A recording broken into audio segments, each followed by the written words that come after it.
Waalaikumsalam Waalaikumsalam warahmatullahi warahmatullahi wabarakatuh. wabarakatuh. Selamat bertemu ya di mata kuliah perancangan sistem drainase. Untuk angkatan ini kayaknya baru ya, baru pertemuan ini saja ya, ketemu dengan saya. Ya Pak, Iya, baru Pak, Pak. baru. Kalau yang capstone tuh ya, yang sama saya. Cuma nggak tahu nih yang capstone bagaimana progresnya. Aman? Kemarin ke siapa ya? Sedang on progress, Pak. Ya, ya, on progress ya. Karena waktunya sudah habis ya untuk capstone tuh, jadi harus segera paparan.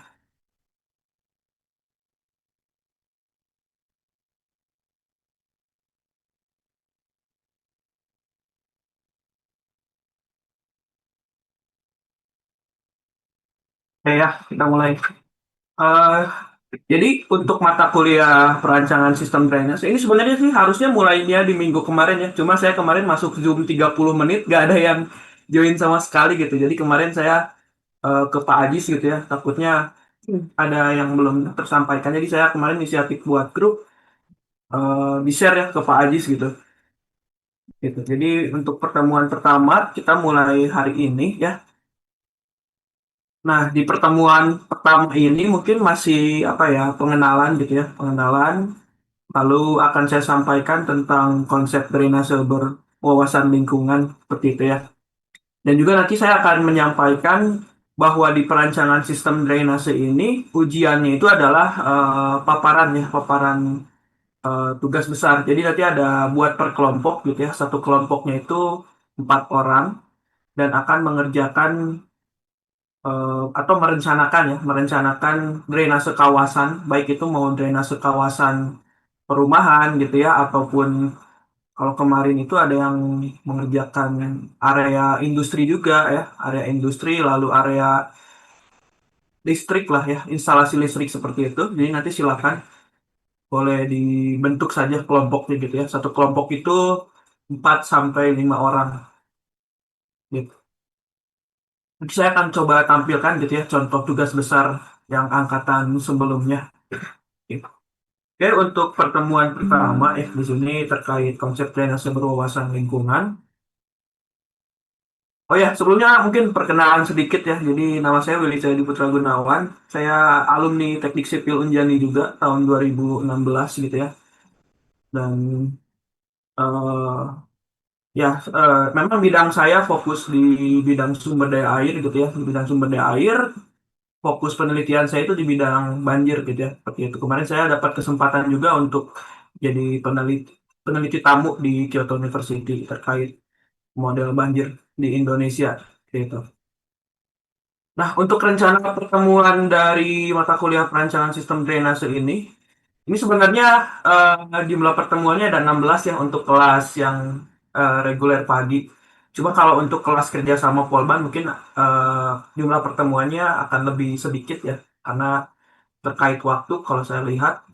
Nah, kurang lebih nanti di pertemuan 1 ya sampai pertemuan 7 itu akan mempelajari bagaimana cara untuk apa namanya konsep ya dari konsep drainase berwawasan lingkungan, lalu mempelajari tentang peraturan dan standar terkait sistem drainase, lalu ke analisis hidrologi, pengolahan data hujan, lalu juga melakukan analisis hidrolika ya, hidrolika penampang saluran secara manual.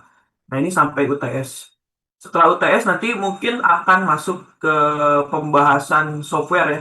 Jadi nanti akan melakukan permodelan software SUMM untuk melakukan permodelan drainase kawasan gitu. Terkait pertemuan ya dan pembahasan, apakah ada pertanyaan dulu Bapak dan Ibu? Silakan.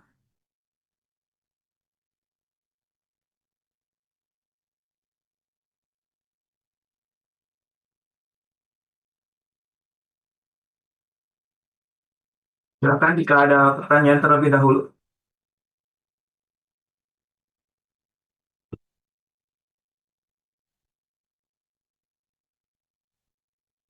Tidak ada. Atau saya yang bertanya?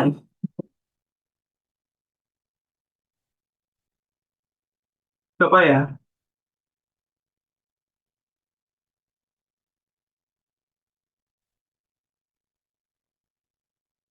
Silakan jika ada pertanyaan sebelum kita lanjut lagi ke materi.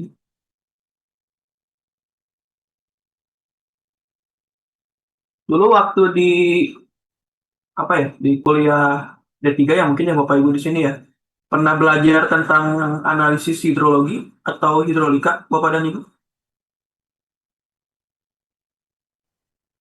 Pernah, Pak. Pernah ya? Oke. Jadi di sini memang campur ya, ada yang dari konstruksi bangunan gedung gitu ya, lalu ada yang dari sipil umum ya.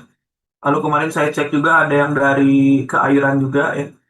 Jadi macam-macam. Nah, di sini mungkin nanti saya akan menyampaikan perhitungan sederhana saja lah ya, yang penting mudah dipahami seperti itu.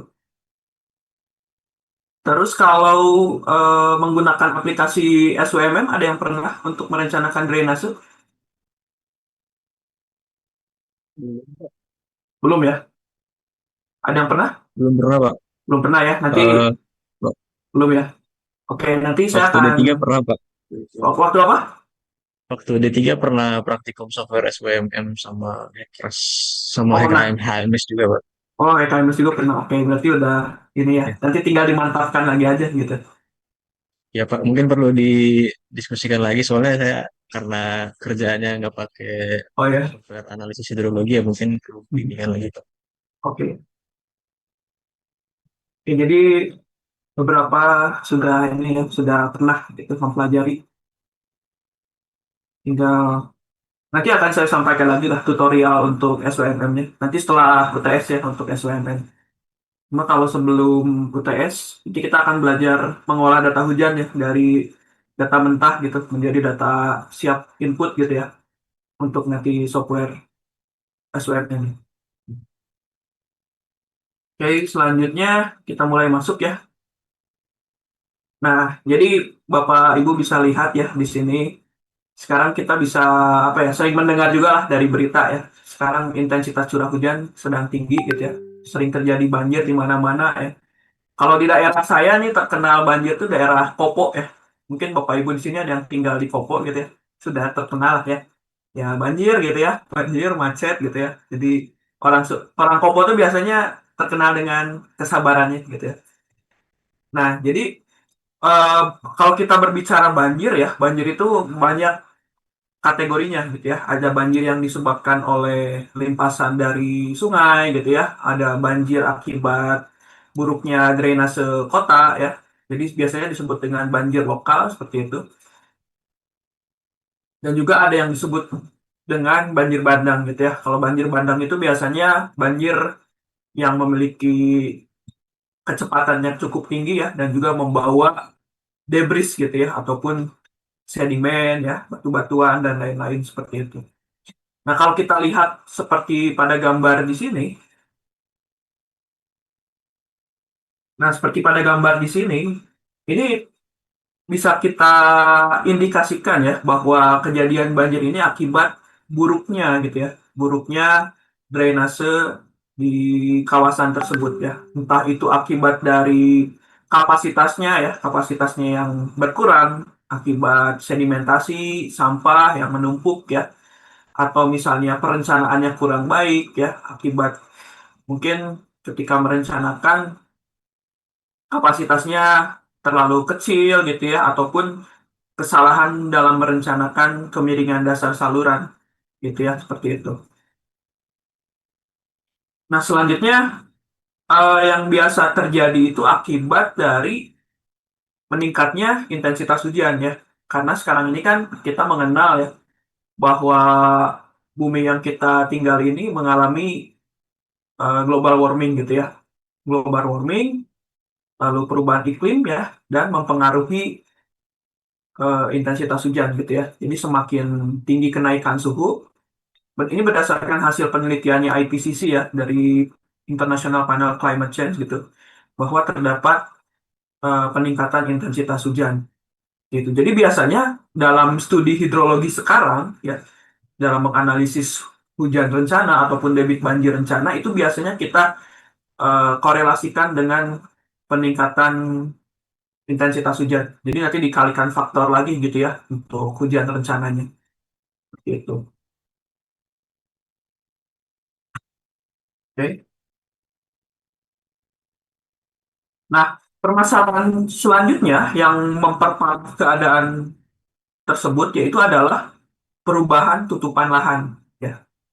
Karena dampak dari urbanisasi gitu ya, meningkatnya jumlah penduduk yang sangat signifikan gitu ya, cukup tinggi mengakibatkan urbanisasi, maka terjadilah perubahan tutupan lahan gitu ya. Yang awalnya daerah resapan lalu dialihfungsikan menjadi daerah permukiman gitu ya. Daerah permukiman yang dapat mengakibatkan air hujan itu sulit ya untuk ditampung ataupun diresapkan ke dalam tanah. Seperti itu. Maka dari itu, air hujan yang turun gitu ya di permukaan tanah itu akan lebih banyak gitu ya, akan lebih banyak, akan lebih meningkat yang nantinya akan membebani ke dalam saluran drainase ataupun sungai gitu ya. Gitu. Maka dari itu biasanya ketika kita merencanakan suatu sistem drainase ya, itu pasti nanti ada yang namanya evaluasi gitu. Entah itu dari evaluasi perubahan tutupan lahan ya, evaluasi dari perubahan existing saluran gitu ya, seperti itu pasti ada kerjaan drainase ya itu ya. Kalau enggak perencanaan pasti ada evaluasi ya. Oke. Nah, akibat dari perubahan tutupan lahan ini ya, yang tadinya daerah resapan jadi permukiman, permukaan tanah itu akan tertutup oleh lapisan yang lebih kedap air ya, lebih apa namanya? Ya lebih sulit untuk ditembus oleh air ya, seperti beton, aspal gitu ya. Walaupun sekarang kan kita mengenal bahwa ada apa ya, lapisan aspal yang mudah gitu ya ditembus oleh air seperti itu. Nah, akibatnya hujan yang seharusnya masuk ke tanah itu berubah menjadi aliran permukaan atau runoff gitu ya. Nah, volume air permukaan meningkat drastis dan berpotensi menimbulkan banjir. Jadi urbanisasi ini mempercepat siklus air di permukaan tetapi memperlambat pengisian ulang air tanah atau recharge. Nah, selanjutnya di sini ada dua visual visual gitu ya, di mana yang gambar sebelah kiri ini adalah daerah ya, suatu daerah tangkapan air yang belum mengalami perubahan gitu ya, ataupun dampak dari urbanisasi lah kalau kita sebutkan. Jadi masih natural gitu ya, masih ada daerah resapan, daerah permukimannya ya masih minim lah ya, daerah-daerah rumah seperti itu. Jadi kalau kita lihat di sini ada besaran hujan yang turun ya, besaran hujan yang turun. Nah, di sini dengan kondisi sebelum adanya pengembangan atau development bisa kita lihat besaran air hujan yang turun itu nanti ada yang terinfiltrasi ya ke dalam tanah dan juga ada yang menguap gitu ya, terevaporasi seperti itu. Nah, sebagian lagi itu ada yang menjadi runoff ya. Jadi yang menjadi runoff ini adalah air hujan ya yang tidak terinfiltrasi dan juga tidak menguap gitu ya, tidak hilang menguap gitu. Jadi bisa kita lihat di sini besarannya ya apa ya relatif gitu ya, relatif masih kecil. Nah, tetapi kita bisa lihat di daerah tangkapan air ya yang sudah cukup berubah gitu ya, berubah signifikan dari daerah resapan menjadi kalau kita lihat hampir 90% ya, 90% sampai 100% sudah menjadi tutupan lahannya beton gitu ya, seperti itu yang sulit ditembus oleh air. Bisa kita lihat ini nilai hujannya, lalu nilai evaporasinya, tetapi yang membedakan dengan gambar di sebelah kiri itu adalah nilai infiltrasinya ya. Jadi bisa kita lihat nilai infiltrasinya itu semakin kecil karena air hujan yang menembus ke dalam tanahnya itu semakin sulit ya, makin kecil. Nah, selanjutnya nilai runoff-nya ya atau nilai aliran air yang mengalir di permukaannya akan menjadi besar. Nah, ini yang menjadi problem gitu ya. Jadi problem dalam bidang sumber daya air gitu ya. Gitu. Jadi runoff ini nantinya akan berpengaruh terhadap beban ya, beban debit banjir yang masuk ke sungai ataupun ke saluran drainase ya, seperti itu. Nah, ini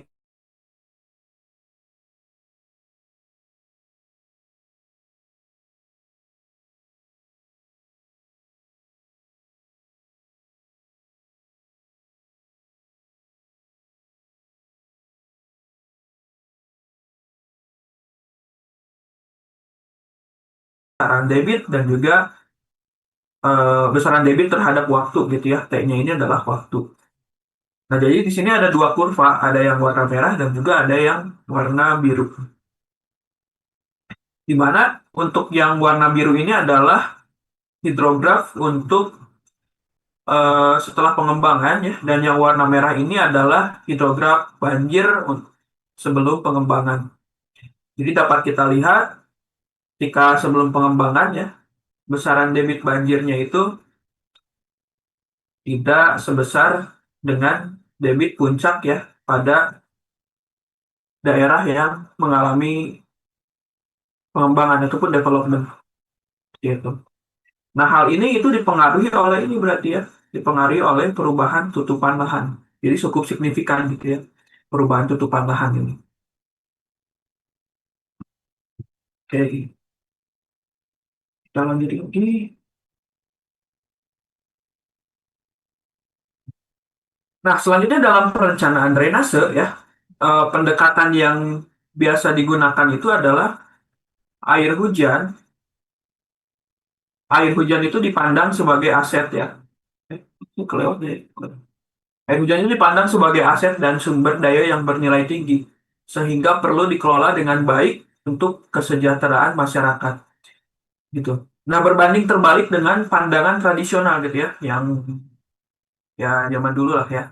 Di zaman dahulu itu bahwa air hujan itu sebagai gangguan yang perlu segera dibuang secepatnya ke sungai melalui sistem saluran drainase.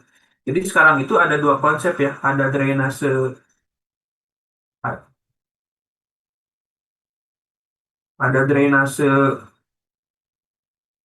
konvensional gitu ya,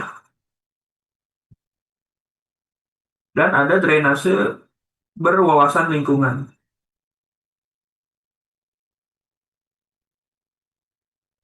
Wah, kurang satu ini.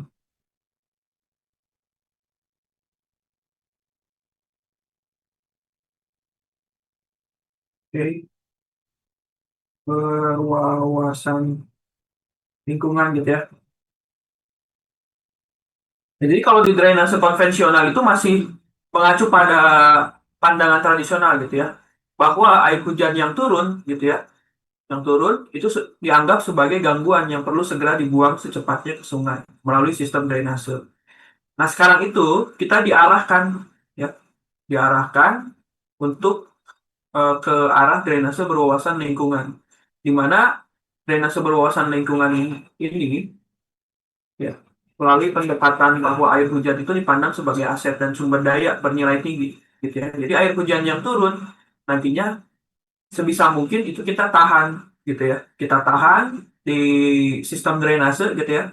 Entah itu nanti ada sumur resapan gitu ya, ataupun ada tampungan-tampungan air storage gitu ya.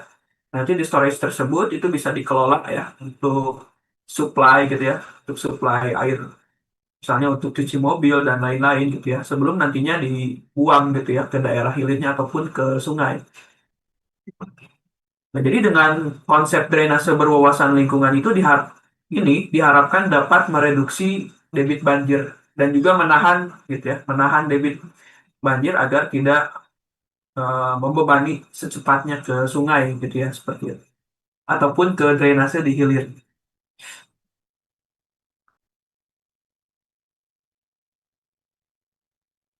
Nah, tujuan untuk perencanaannya, jadi drainase ini memiliki banyak apa ya, banyak manfaat gitu ya, seperti memberikan keselamatan, meminimalkan dan mengatur banjir, mengendalikan erosi, lalu mengendalikan properti, untuk estetika landscaping juga ya, biasanya yang Bapak Ibu yang bekerja di bidang properti, lalu mengoptimalkan lahan tersedia, meminimalisir dampak runoff, mempertahankan proses alam, memanfaatkan air hujan sebagai sumber air baku, dan juga memberikan kontribusi pada kesehatan dan tingkat kesejahteraan masyarakat.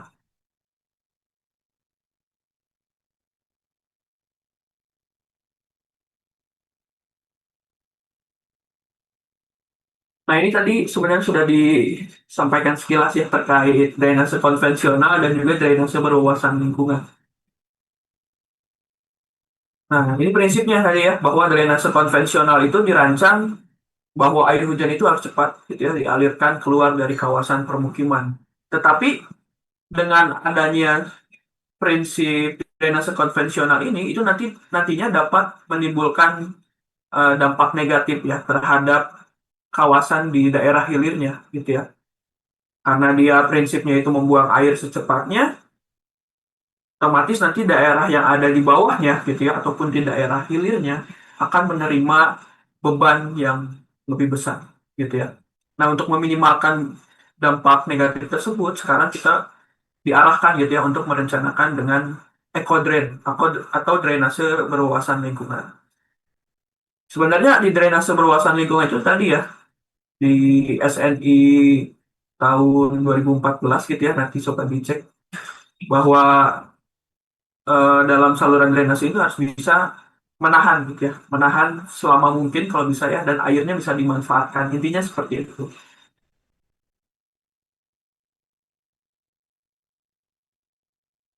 Nah, selain itu, sistem konvensional ini tidak memperhatikan fungsi ekologi gitu ya, maupun siklus hidrologi alami.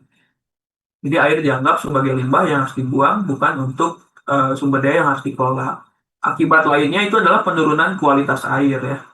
Karena air hujan bercampur dengan limbah rumah tangga ya, dan langsung masuk ke badan air tanpa penyaringan.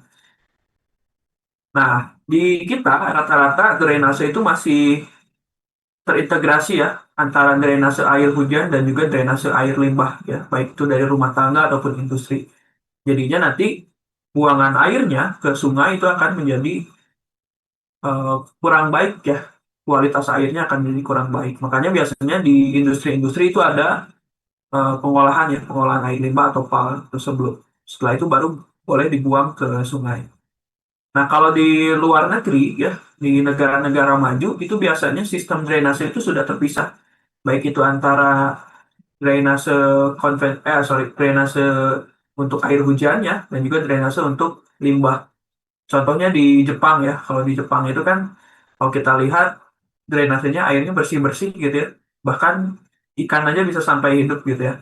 Nah, itu berarti dia drainasenya sudah terpisah antara drainase untuk air hujan dan drainase air limbah seperti itu.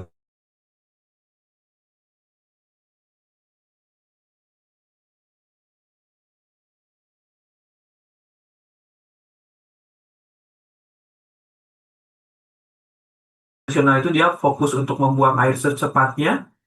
Untuk drainase berwawasan lingkungan itu dia mengendalikan, menahan, meresapkan, dan memanfaatkan air hujan. Selanjutnya untuk drainase konvensional dia mengurangi limpasan secara kuantitas, ya hanya kuantitas saja. Nah, tetapi di ecodrain dia selain menjaga kuantitas, dia juga menjaga dari sisi kualitas airnya, gitu ya. Nah, untuk drainase konvensional cenderung menimbulkan masalah banjir ya di hilirnya. Untuk drainase berwawasan lingkungan di sini mengurangi risiko banjir dan juga memperbaiki kualitas lingkungan. Untuk drainase konvensional tidak memperhatikan ekosistem ya. Untuk drainase berwawasan lingkungan itu dia terintegrate biasanya ya dengan RTH gitu ya, ruang terbuka hijau, dan juga ekosistem perkotaan. Ya nantinya bisa ke apa namanya, unsur estetika juga ya, keindahan seperti itu. Jadi memang sampai saat ini masih banyak kota ya, khususnya di Indonesia, menangani drainase dengan paradigma yang lama ya. Jadi mengalirkan air hujan secara cepat gitu ya ke badan air. Oke, nah sekarang diarahkan juga ya ke paradigma baru. Jadi paradigma baru ini mengacu ke SUDS gitu ya, atau Sustainable Urban Drainage System. Di sistem drainase kota ya yang berkelanjutan, di mana konsepnya ini mengacu pada Ciria SUDS ya, desain manual tahun 2000. Jadi di sini terkait pengaturan ya, pengaturan turn off dan juga pencegahan dari polusi. Di mana mulai dari sumbernya gitu ya, dari sumbernya di sini. Nah, di sini itu nanti ditahan dulu ya, ditahan, diresap gitu ya airnya, debit atau hujannya gitu ya, menjadi groundwater, termasuk juga apa namanya, limbah ya dan lain-lain itu nanti difilter seperti itu ya, untuk mencegah dari polusi. Setelah itu nanti airnya ada yang terevapotranspirasi ya, menguap melalui media tanam dan tanah, dan sebagian lagi nanti akan disalurkan ya, conveyance gitu ya, ke bagian site gitu ya. Lalu nanti sama juga di bagian ini ditahan ya, ditahan, diresap gitu ya, dan juga airnya bisa dimanfaatkan, difilter, nanti disalurkan lagi gitu ya, seperti itu. Jadi berbanding terbalik dengan drainase sistem konvensional gitu ya, yang apa namanya, tidak ada sistem pengaturan seperti SUDS seperti ini. Nah, nanti akhirnya baru dibuang ke badan air.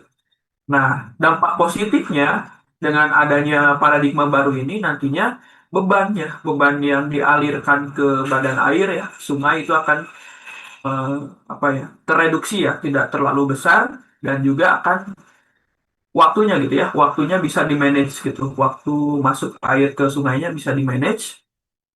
Jadi ketika misalnya musim kemarau gitu ya, baru dibuang ke sungai gitu ya. Jadi nantinya tidak akan mengakibatkan banjir. Kalau misalnya dengan drainase konvensional gitu ya, ketika dia terjadi musim hujan gitu ya, misalnya hujan ekstrim ya, ketika waktu tersebut ya, apa namanya, debit sungai sedang tinggi ya, hujan hujan yang mengalir di saluran drainase juga tinggi ya, dan akhirnya mengakibatkan sungai meluap gitu ya, dan juga mengakibatkan banjir. Jadi tidak ada pengaturan debit yang masuk ke sungai dan juga pengaturan waktunya gitu.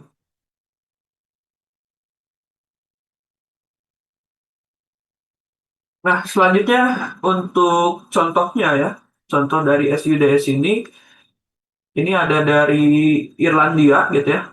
Di Irlandia, di sini ada contohnya, ada Swales gitu ya. Jadi biasanya lahan terbuka itu bisa dijadikan sebagai area resapan gitu ya. Misalnya lapangan sepak bola gitu ya.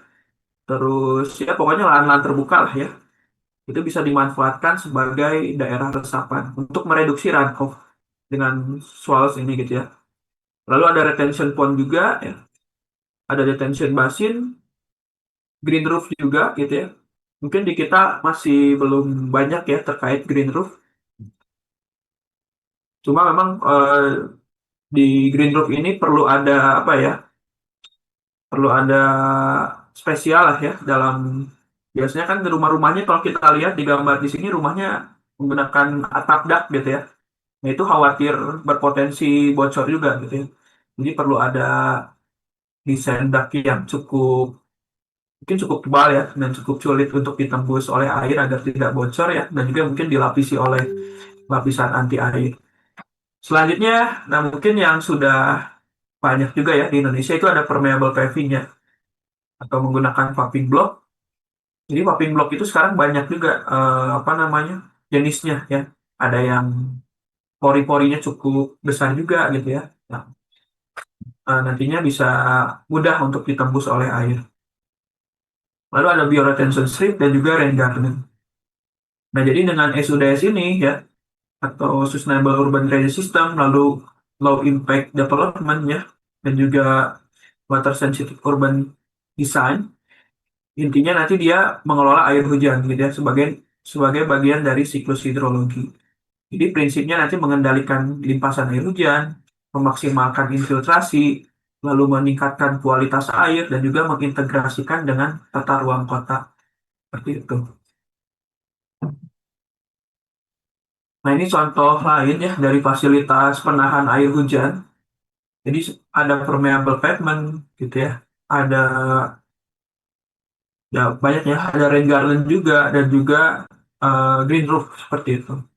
Nah, untuk tipe penyimpanan itu ada beberapa ya. Ada penyimpanan untuk offsite, ada onsite, dan juga ada tipe infiltrasi. Untuk yang offsite di sini ada retarding basin, ya, kolam regulasi. Untuk yang onsite itu ada taman gitu ya, halaman sekolah, bahkan lahan parkir juga bisa digunakan untuk fasilitas penahan air hujan. Gitu. Selanjutnya untuk tipe peresapan ada parit, sumur ya, kolam resapan, dan juga perkerasan. Nah, eh, saya harapkan ya nanti di SWMM itu Bapak dan Ibu bisa coba gitu ya, bisa coba meng-apply gitu ya, meng-apply apa namanya sistem SUDS ini ke dalam model SWMM-nya gitu. Jadi tidak hanya merencanakan saluran drainasenya. Jadi nanti di SWMM itu kita bisa input ya seperti kolam apa namanya kolam tampungan gitu ya, sumur resapan gitu ya. Nanti bisa dicoba seperti itu. Dan juga di sini ada contoh ya untuk lapisan perkerasan jalan juga. Mungkin Bapak Ibu di sini yang bekerja di apa namanya perencanaan jalan ya ataupun pelaksanaan jalan, itu bisa di ini juga ya, bisa apa namanya lebih baik gitu ya menggunakan lapis perkerasan yang mudah ter bisa ditembus oleh air gitu ya. Namun memang harus ada pertimbangan lain ya, apakah nanti air hujannya itu dapat mempengaruhi ya dari perkerasan jalan tersebut gitu ya. Ini perlu ada analisis yang komprehensif.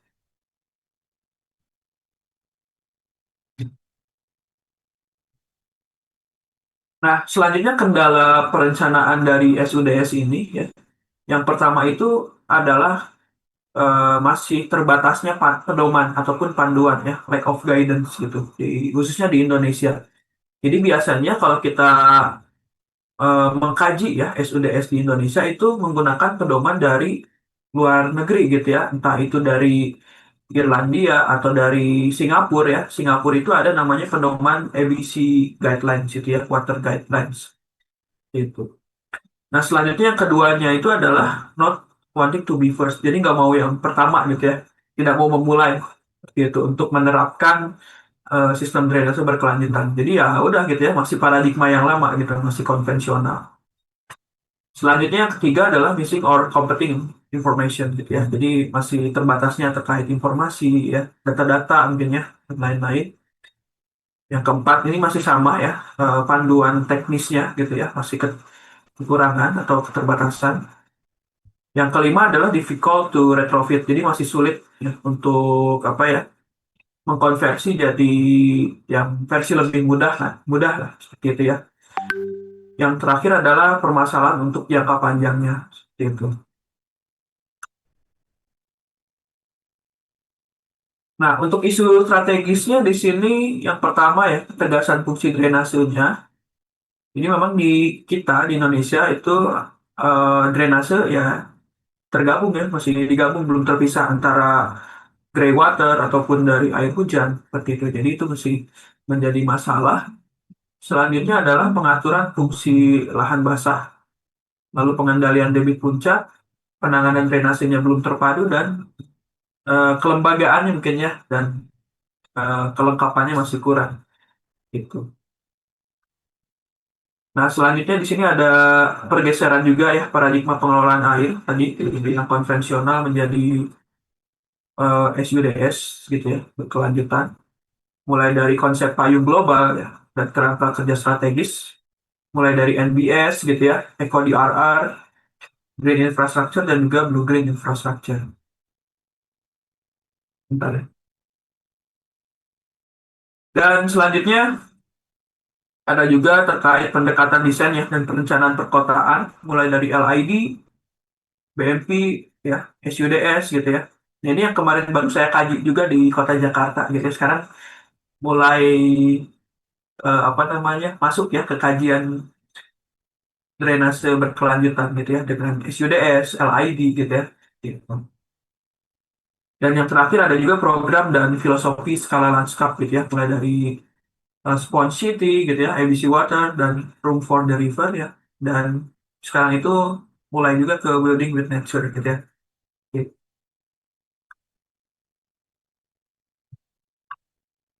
Nah, di sini ada contohnya ya, contoh studi kasus untuk best practice global untuk NBS dan SUDS. Jadi di samping gambar kiri di sini filosofi building with nature gitu ya.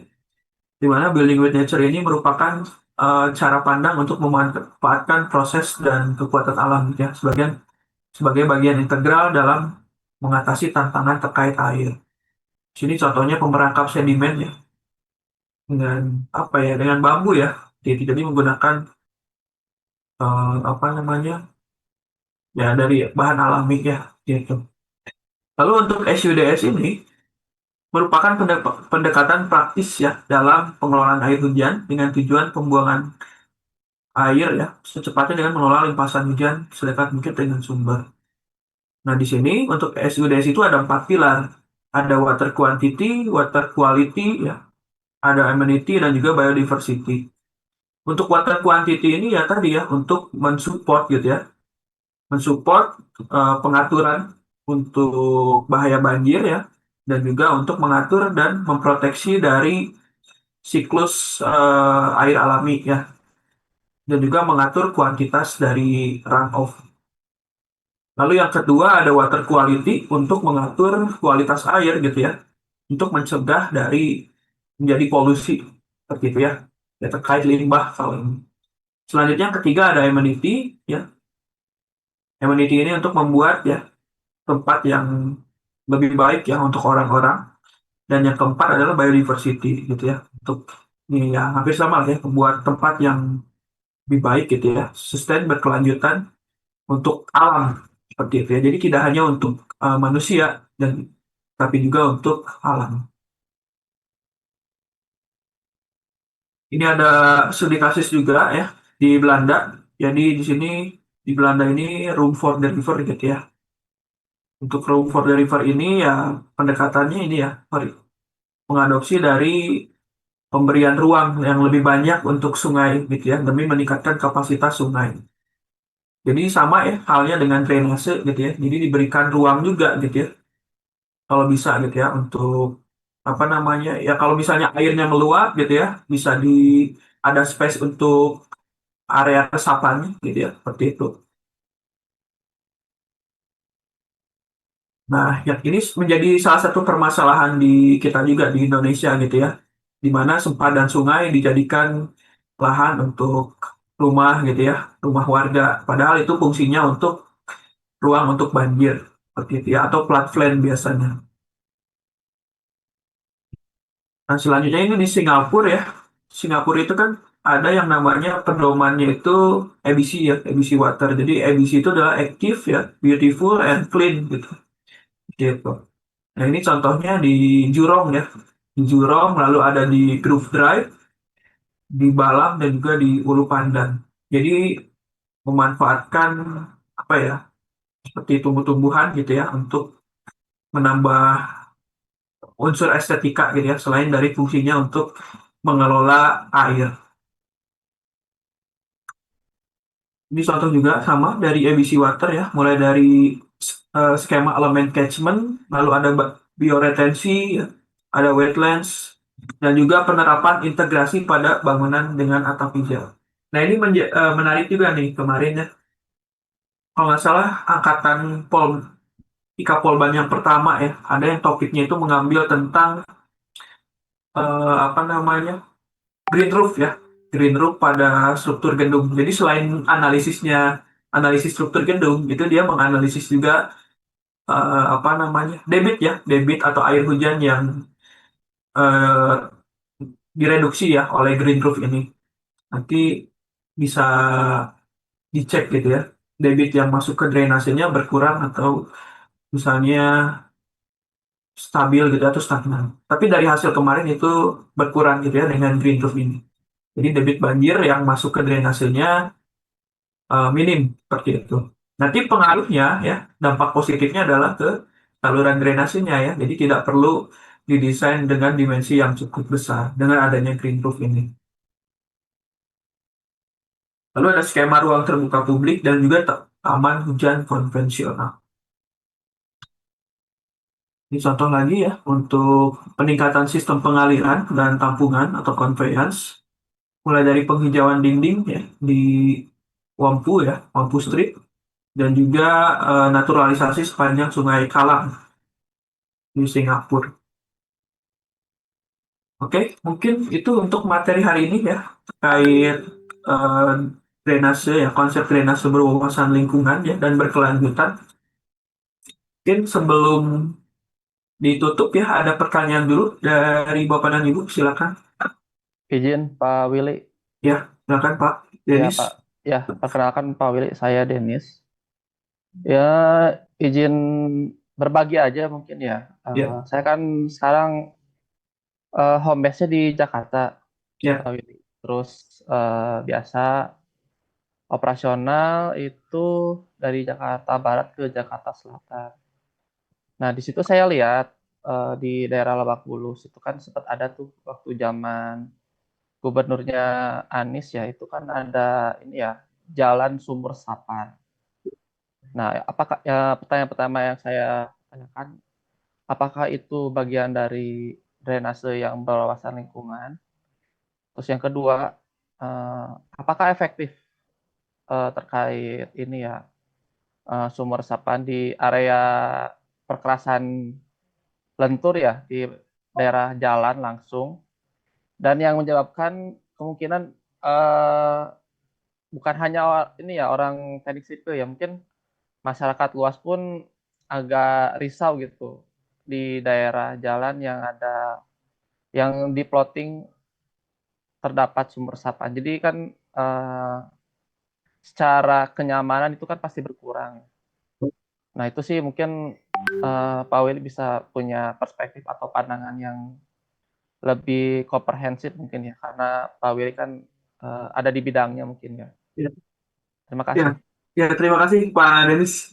Jadi yang pertama itu memang untuk sumur resapan itu merupakan salah satu penerapan ya dari konsep drainase berwawasan lingkungan atau ekodrain. Karena kan tadi konsep dari ekodrain itu dia menahan ya, menahan meresap gitu kan ya, dari apa namanya, dari air gitu, agar air itu tidak hanya dibuang gitu tapi bisa dimanfaatkan terlebih dahulu untuk kebutuhan yang lain ya. Minimal untuk apa ya, untuk jadi air yang untuk cuci mobil ya dan lain-lain. Tapi untuk konsumsi air minum kan mungkin perlu ada proses lainnya, filtrasi dan lain-lain. Nah itu pertanyaan yang pertama. Jadi memang itu merupakan salah satu penerapan konsep drainase berwawasan lingkungan. Nah selanjutnya yang kedua, memang untuk sumur resapan ini itu tidak mudah ya penerapannya. Jadi biasanya untuk mereduksi apa namanya, itu biasanya diterapkan di, bagusnya itu di tiap perumahan dulu misalnya ya, di tiap perumahan ataupun di tiap rumah itu lebih baik. Tapi kalau di jalan itu harus kita apa ya, perlu ada kajian yang lebih komprehensif dengan tenaga ahli lainnya, misalnya tenaga ahli jalan ataupun yang lainnya gitu ya. Ataupun misalnya harusnya gitu ya, sumur resapan itu baiknya sih di apa ya, jangan jangan di apa ya, jangan, bukan jangan sih sebenarnya, perlu ada kajian yang lebih mendalam lah kalau kita aplikasikan di jalan gitu ya. Karena kan tadi salah satunya mengakibatkan ketidaknyamanan ya. Nah, seperti itu. Jadi itu harus dipertimbangkan seperti itu. Nah, kalau di area perumahan kan mungkin tidak apa ya, tidak mengganggu ya di bagian luar gitu. Misalnya di halaman ya, di halaman rumah itu kita pasang sumur resapan kan tidak akan mengganggu juga ya.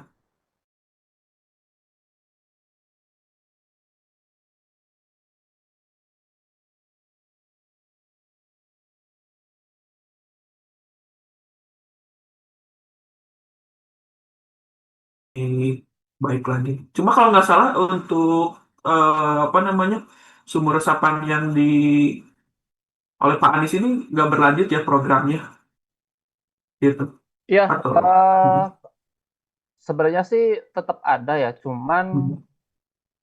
yang jadi saya ini ya sayangkan di daerah tersebut tuh ternyata banyak pekerjaan lain yang beririsan atau crossing Betul. ya dengan sumber resapan, seperti contohnya kayak galian Kabel ya. kabel optik, terus ada pekerjaan eh, mungkin ini ya beberapa kawasan distrik-distrik ini ya seperti rumah makan atau lainnya gitu yang mungkin itu bisa berdampak ya ke sumber resapan yang di area ini ya, Lebak Betul. Bulus ini. Cuma Ya, saya sih ada beberapa kali sih kemarin juga sempat ya, itu kan debit curah hujannya cukup tinggi juga. Nah itu di daerah situ genangannya ada gitu, genangannya itu sekitar 10 sampai 15 cm lah genangannya itu. Nah itu mungkin eh, apa ya nggak efektif gitu ketika suatu pemerintah daerah berinvestasi tapi nggak di maintain dengan ini ya dengan betul. baik, terus nggak sirkuler juga, terus apa ya pengembangannya mungkin ada faktor lain lah, ada kebijakan itu apa di luar lingkup pembelajaran kita hari ini ya. Cuman saya sih lebih ke menitik beratkan ya kalau misalkan ini efektif ya kenapa nggak dilanjutkan gitu. Ya jadi Betul. kesannya ya kayak menghambur-hamburkan uang aja gitu secara kos. Jadi ya itu sih mungkin ya ini aja sih apa discuss aja ya ini Iya, sharing aja Pak Willy. betul, betul. Ya, betul tadi ya. Beririsan dengan yang lain ya, ada kabel optik. Jadi kan sumber resapannya tidak efektif juga gitu ya. Jadinya tidak apa ya, ya, ya bisa mengakibatkan berkurangnya kapasitas atau bahkan tidak fungsi jadinya gitu ya. Cuma memang sumur resapan ini apa ya, cukup kompleks juga sebenarnya tidak mengkajinya itu. Jadi nanti dikaji seberapa banyak ya sumur resapan yang diperlukan misalnya untuk mereduksi banjir dengan volume sekian, gitu kan ya, seperti itu. Jadi memang sumur resapan ini tidak bisa apa ya menghilangkan permasalahan banjir gitu ya, tapi hanya bisa mereduksi gitu. Nah, terus yang disayangkan juga tadi apa betul ya yang dikatakan oleh Pak Denis kurangnya maintenance gitu ya. Itu di kita yang masih kurang. Seperti saluran drainase ya. Saluran drainase kan perlu ada operasi dan maintenance juga kan ya. Perlu ada pembersihan sedimen untuk menjaga kapasitas saluran gitu kan. Nah, itu yang masih kurang ya di kita gitu. Jadi hanya bisa oh, udah pasang aja gitu ya saluran drainase gitu. Tidak ada perawatan dan lain-lain itu sebenarnya jadi permasalahan juga ya. Itu Pak Denis. Tapi satu lagi mungkin Pak Willy sebentar. Ya, Kalau dari ini ya kajian-kajian mungkin di luar Indonesia emang ada ya sumur resapan yang pas di plotting di ini ya di jalan raya ya buat perbandingan aja sih. kalau di luar sih sebenarnya saya belum belum lihat ya untuk di bagian jalan ya. Tetapi kalau di area kawasan gitu ya daerah perumahan-perumahan itu tadi ya dibuat seperti swales gitu. Jadi lahan terbuka mereka manfaatkan di bawahnya itu adalah tampungan gitu resapan air. Jadi bisa mereka apa namanya ya jadi inilah ya untuk daerah resapan sumber resapan bisa terpusat atau misalnya yang terpisah ya yang tiap rumah gitu itu. Kalau di Jepang ya, yang saya lihat itu mereka di bawah kota Tokyo ya, itu mereka ada seperti apa ya, tampungan besar lah ya. Jadi kalau misalnya banjir, itu air itu akan memenuhi ya tampungan di bawah kota tersebut. Nah, ketika sudah tidak musim hujan, itu musim kemarau baru airnya akan dibuang. Tapi mereka terintegrasi gitu ya, satu satu tampungan yang besar tidak terpisah gitu ya, sumur resapan kecil tapi banyak gitu ya, seperti itu. Berarti kalau spesifik di benar-benar di jalan ya, bukan di seperti kawasan pemukiman atau yang lainnya belum pernah Ya belum. ketemu case case seperti di ini ya di sini ya. Ya, kalau saya sih belum, dari pengalaman saya belum lihat gitu ya kalau di luar negeri. Cuma kalau setahu saya kan gitu ya, kalau di luar negeri kan apa ya, seperti mereka memanfaatkan saluran bawah tanah saja gitu kan ya. Itu biasanya sama ya tadi ada resapan-resapannya, sepertinya belum deh, belum ini. Baik, mungkin itu aja kiranya Pak Willy. Terima Ya. kasih atas diskusinya. Nanti boleh dicoba Pak di SOMM ya, jika penasaran kajian efektivitas kolam retensi. Kolam retensi, kolam ini ya, sumber resapan. Oke, ada lagi pembahasan itu. Terima kasih Pak Denis untuk diskusinya ya, sharing. Baik, Izin terima kasih Pak bertanya, Willy. Pak. Ya, Ya, silakan Pak. Saya Ali, Pak. Ya, Terkait tadi di awal ada tugas besar ya Pak di mata kuliah ya. ini. Nah, saya tuh nanya lebih detail untuk outputnya tuh kayak gimana ya Pak terkait tugas besar. Terus untuk judulnya udah ditentukan apa menentukan sendiri. Nah, terus untuk datanya itu bisa data dummy atau harus data real lapangan ya Pak? Untuk tugas ya, sebentar ya. Saya coba tampilkan yang tahun kemarin. Sebenarnya ya, bentar ya.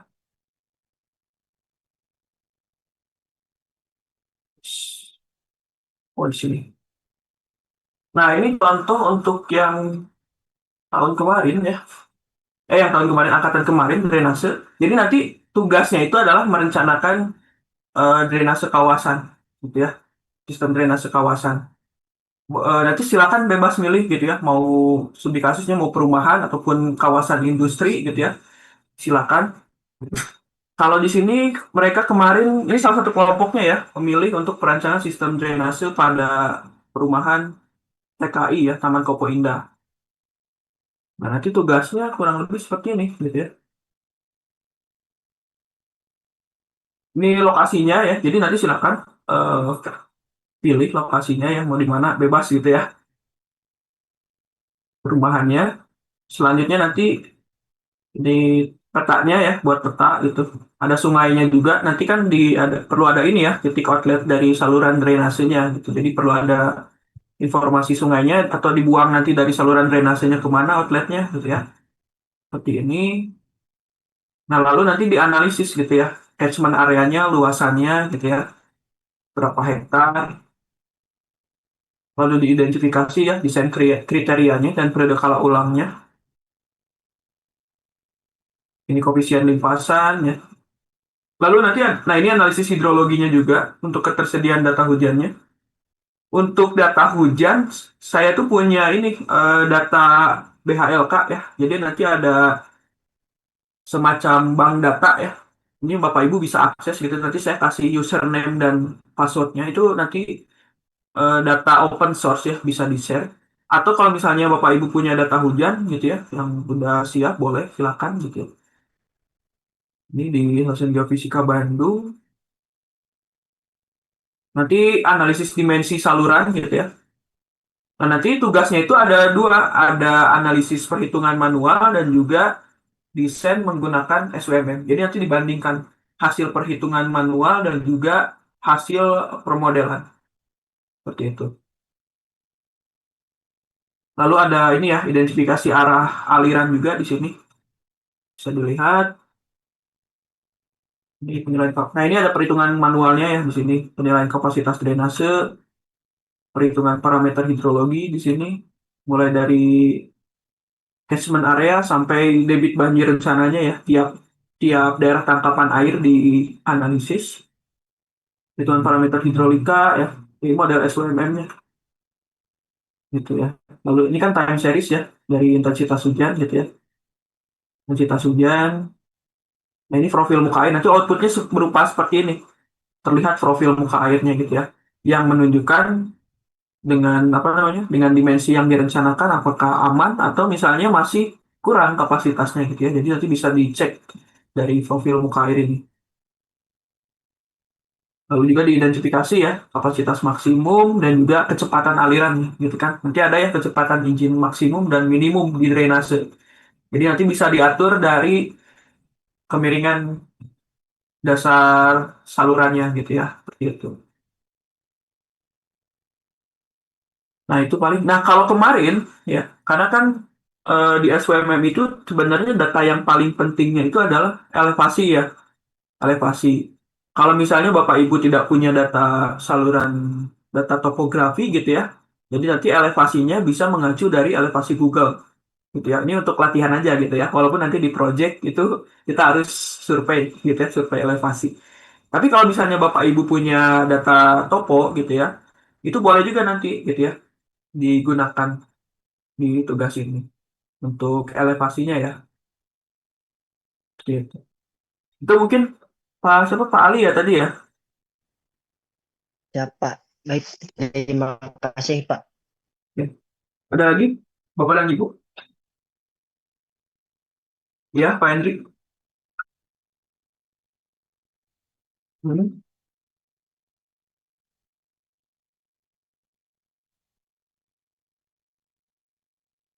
Hmm.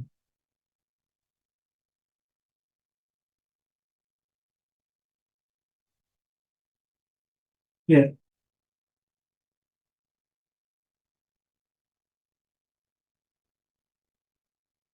ya,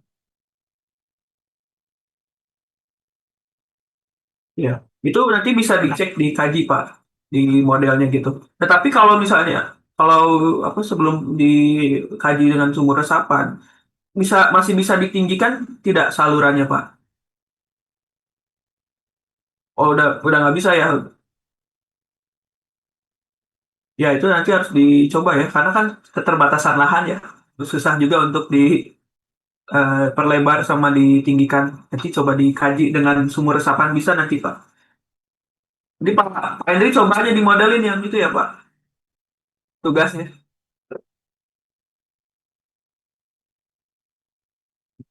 Dicoba aja gitu ya, nggak apa-apa. Dengan informasi tadi hujannya durasinya berapa? 3 jam ya? Berapa?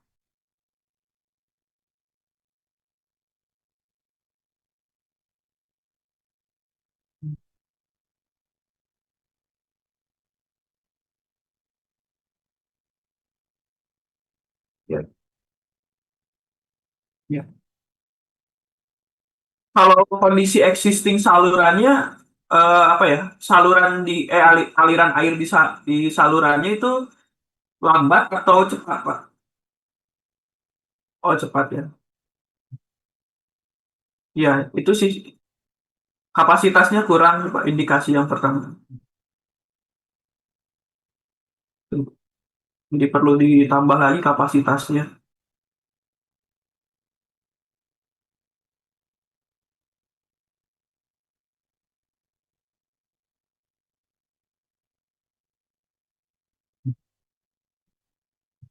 Ya. Sama ini, Pak, nanti bisa dicoba dengan kolam retensi gitu ya. Cuma yang jadi masalah apakah di daerah tersebut itu ada lahannya, lahan yang cukup untuk kolam retensi ini. Karena nanti bisa dikaji luas tampungannya di jalan. Nggak bisa kalau di jalan ya harus di area yang cukup luas gitu kalau kolam retensi ya. Karena nantinya bisa kita kaji gitu ya berapa luas area kolam retensinya sama tinggi kolam atau kedalaman kolamnya. Nantinya akan berpengaruh terhadap kapasitas gitu.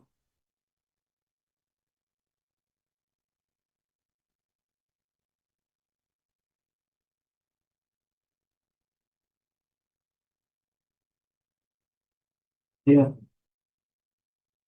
Boleh nanti dicoba Pak, kalau misalnya tertarik.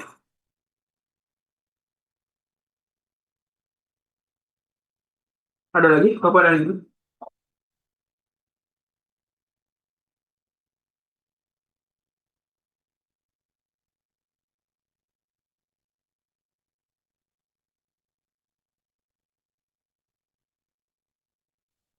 Biasanya kalau banjir gitu ya harus ada kolam retensi ya, karena kan saluran drainase udah mentok juga ya, udah nggak bisa diperlebar, nggak bisa ditinggikan gitu kan ya. Ya perlu ada infrastruktur sumber daya air yang lain, kolam retensi gitu ya.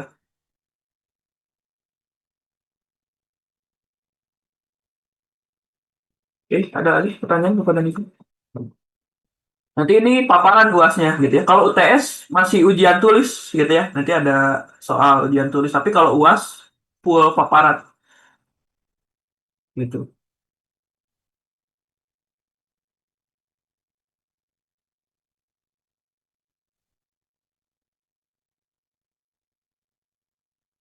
Jadi UASnya tuh ini Pak, apa?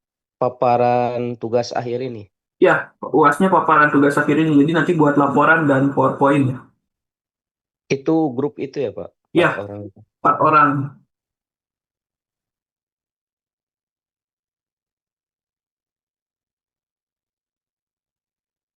4 sampai 5 lah ya. Silakan. Siap, Pak.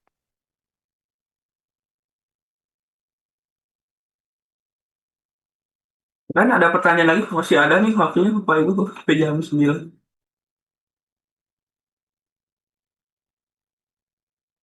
Kamu tanya, Boleh silakan Bu Vicky. kalau yang tadi masalah kolam retensi, itu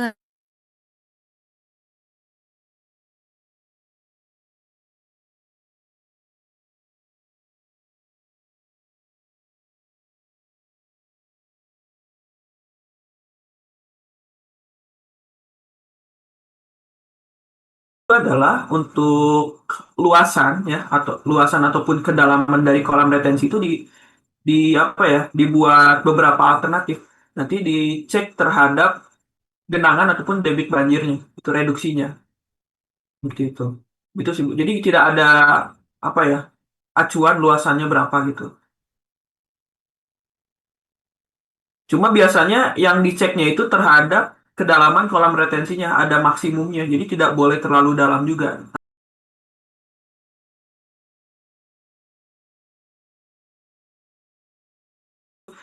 Di 5 meter gitu ya. Yaitu kedalamannya. Jadi tidak ada acuan untuk luasannya berapa. Jadi luasan kolam retensi itu nanti dikorelasikan gitu ya dengan reduksi luas genangannya. Studinya seperti itu biasanya. jadi biasanya berapa ini Pak? Kan misalkan dari debit yang harus ditampung dari suatu area kan pasti keluar keluar volume debitnya ya Pak. Nah itu misalkan Betul. ada harus berapa persen dari total itu atau gimana? Kalau persennya sih biasanya nggak terlalu besar juga ya. Kalau kemarin tergantung ya, tergantung. Kalau biasanya rata-rata 5%, reduksi 5% itu udah cukup baik ya. Kalau misalnya lahannya tidak terlalu luas gitu. Reduksi 5% dari debitnya ya, debit banjirnya. Tapi kalau misalnya lebih bisa lebih tinggi ya lebih baik gitu ya. Coba ya gitu tidak ada acuan Bu, berapa persen reduksinya gitu. Oh, iya, baik Pak. Kalau Makasih banyak. kalau kemarin dari hasil analisis tugas akhir mahasiswa bimbingan saya, karena kolam retensinya tidak terlalu besar gitu ya di Kota Cimahi, jadi reduksi volume banjirnya tidak terlalu signifikan juga. Jadi opsi kolam retensi tidak ini juga ya, tidak efektif dalam reduksi genangan banjir. Perlu perlu ada integrasi ya dengan metode yang lain ataupun penanganan banjir yang lain ya. Bisa dari apa? Konservasi di hulunya ya, di hulunya, daerah resapannya, atau tadi misalnya kalau misalnya kolam retensi tidak efektif, bisa dicoba juga dengan tambahan sumur resapan ya, sumur resapan di beberapa titik gitu untuk menambah tampungannya. Iya, baik Pak. Terima kasih. Ya, so, ya silakan Bapak dan Ibu. Pak, saya Nila mau bertanya. Eh, Kan untuk menanggulangi banjir juga ada teknologi yang namanya beton berpori ya Pak ya. Betul. Nah, menurut Pak Willy sendiri itu tuh sebaiknya beton berpori itu digunakan di lingkungan yang seperti apa dan Ya. sasaran apakah dia bisa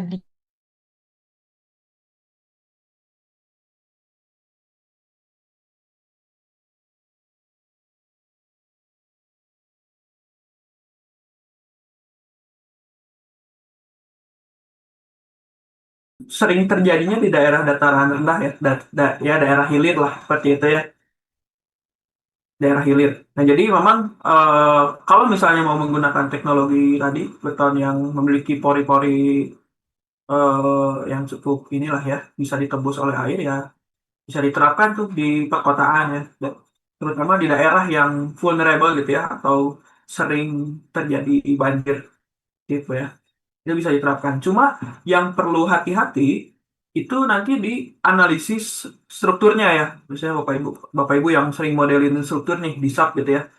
Cuman kita masukin parameter beton gitu ya. Seperti apa ya? FC ya dan lain-lain itu perlu dicek di modelnya gitu. Nantinya kan akan pengaruh juga sih terhadap kapasitas ya, kapasitas dari frame-nya atau dari betonnya dan juga apa namanya? Ya, mutunya juga ya, seperti itu. Itu yang jadi concern-nya sih. Seperti itu. Jadi diprioritaskan di daerah-daerah. Sebenarnya harus diprioritaskan di daerah yang vulnerable juga ya, yang di daerah hilir gitu. Kalau misalnya mau digunakan di daerah yang lain sih nggak masalah sih harusnya ya, tidak ada kendala gitu seperti itu Bu. Baik, Pak. Tapi itu berarti efektivitasnya bagus juga ya, Pak, ya, untuk beton berpori itu. Betul bagus. Cuma harus hati-hati untuk ininya ya, analisis strukturnya ya. Takutnya mempengaruhi ke inputnya. Ya, karena FC-nya juga tidak sesuai dengan beton yang seperti biasa ya, Pak, Betul, ya. karena berbeda ya parameter betonnya, FC Berat- frame-nya gitu. Berarti lebih rekomendasi bukan di jalanan yang eh, arus kendaraannya lebih intens ya, Pak, ya. Mungkin Be- di perumahan atau sekitarnya gitu. Betul, Bu. Jadi perlu apa ya, seperti ada uji coba dulu mungkin ya kalau jalan dulu di yang jalan besar gitu ya, jalan arteri gitu, jalan perumahan Iya. dulu mungkin bisa dicoba. Ya, Oke, siap, Pak. Makasih, Pak. ya sama-sama.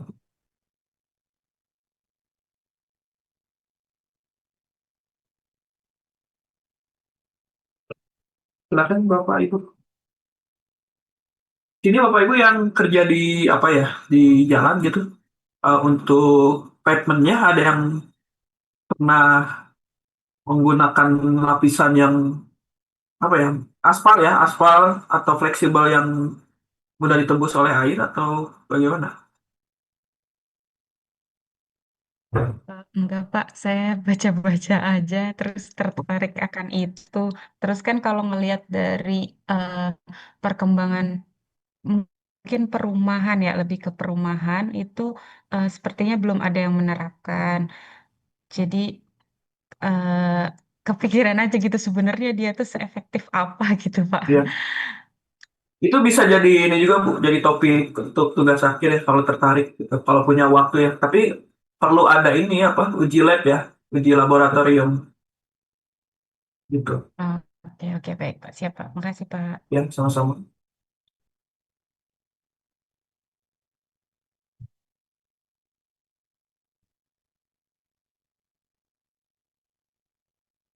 Ada lagi Bapak dan Ibu?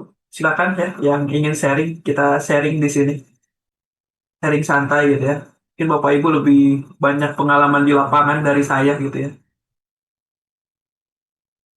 Kalau saya dulu memang awalnya di struktur deh ya. Waktu S1 apa namanya, ngambil mata kuliah pilihannya sebenarnya struktur ya, baja lanjut dan beton lanjut. Cuma tugas akhir saya jadi ke air, jadi ke air.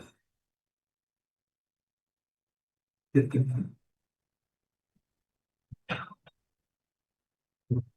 Baik Bapak Ibu, apakah ada pertanyaan lagi Pak, terkait tugas ya?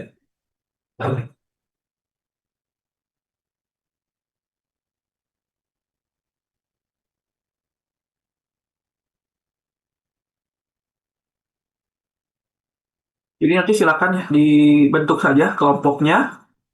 Oleh mungkin ketua kelasnya siapa ya di sini? Ya Pak. Pak Naufal nanti boleh direkap ya untuk kelompoknya. Silakan bebas gitu ya. Nanti setelah sudah selesai boleh dikirimkan ke saya list kelompoknya ya. Oke Pak Beli, siap-siap. Jadi Bapak Ibu bisa mulai apa ya, persiapkan aja dari sekarang ya untuk lokasi rencananya mau di mana gitu ya. Lalu dicek ketersediaan datanya. Biasanya datanya yang penting itu data hujan ya. Data hujan sama data elevasi. Tapi kalau misalnya data elevasinya tidak ada ya sudah nanti kita ambil dari Google Earth saja lah ya. Seperti itu. Nanti di SWMM macam-macam ya Bapak Ibu bisa di apa? Karena kan di SUMM itu dia sudah ada fitur sustainable drainage juga ya, seperti LID, SUDS ya. Bisa kita tambahkan fitur sumber resapan gitu ya, kolam retensi. Nanti bisa mungkin bisa diintegrasikan juga kalau yang tertarik gitu ya, gitu.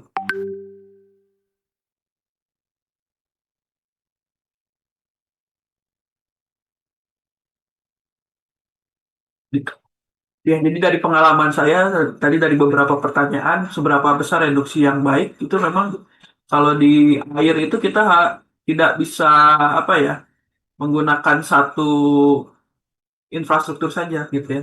Misalnya hanya kolam retensi saja atau sumur resapan saja, tetapi harus terintegrasi gitu ya berbagai aspek juga gitu ya. Jadi memang cukup kompleks gitu. Perlu ada integrasi misalnya kolam retensi, ada sumur resapan juga dibantu dengan apa sosialisasi ke masyarakat misalnya ya tidak membuang sampah. Lalu juga di bagian hulunya ya konservasi das ya daerah aliran sungai gitu, daerah resapan. Jadi tidak bisa satu apa ya satu infrastruktur saja gitu ya. Jadi perlu integrate gitu untuk reduksi banjir gitu.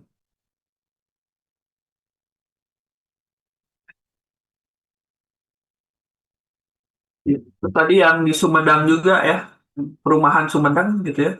Itu bisa dicek juga ya. Mungkin bisa ditambah apa namanya area buangannya gitu ya, outletnya. Mungkin karena dia hanya satu outlet, jadi cepat ini ya, cepat tergenang gitu. Bisa mungkin bisa dibagi lagi ke buangannya kemana gitu ya, untuk mempercepat gitu ya. Walaupun tadi kan konsep eco drain itu tidak membuang air secepatnya ya, harus bisa ditahan dulu gitu. Jadinya apa bertentangan dengan konsep eco drain gitu ya. Kalau kita buang secepat gitu ya. Oke, Bapak Ibu, untuk materi minggu selanjutnya kita akan bahas untuk aturan ya. Peraturan dan standar ya, standar desain untuk perencanaan drainase nanti akan saya share ya untuk dokumen-dokumen apa namanya SNI-nya ya, SNI terkait SNI dan juga peraturan menteri ya, dan juga pedoman desain ya untuk drainase kawasan dan juga drainase jalan nanti dari kalau jalan itu kita nanti mengacu ke SNI drainase Bina Marga tahun 2021 gitu ya. Nah, jadi SUMM ini sebenarnya tidak hanya untuk desain drainase kawasan, jadi nanti bisa digunakan untuk desain drainase jalan ya. Karena harus hati-hati ya, nanti desain drainase kawasan dan desain drainase jalan itu berbeda, gitu ya, seperti itu. Nah, kemarin yang capstone design di sini ada yang ke bagian project jalan dan drainasenya, atau nggak ada ya?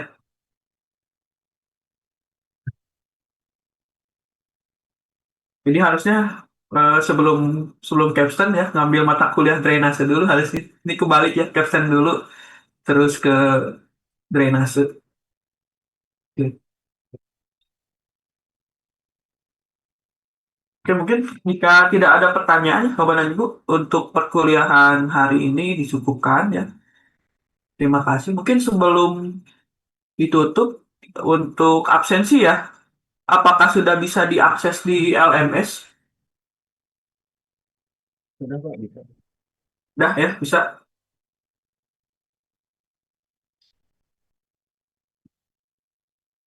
Nah, oke, mungkin untuk bukti absen biasanya saya diminta screenshot ini ya, ininya Zoom-nya. Mungkin boleh on cam dulu Bapak Ibu untuk absensinya ya.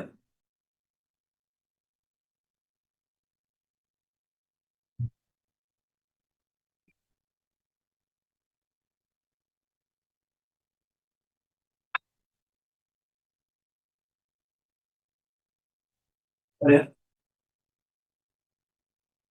Hmm. Wah, katanya ini banyak juga ya, 36 ya. Berarti ini angkatan 3 nih, drainase untuk yang di Kapolban.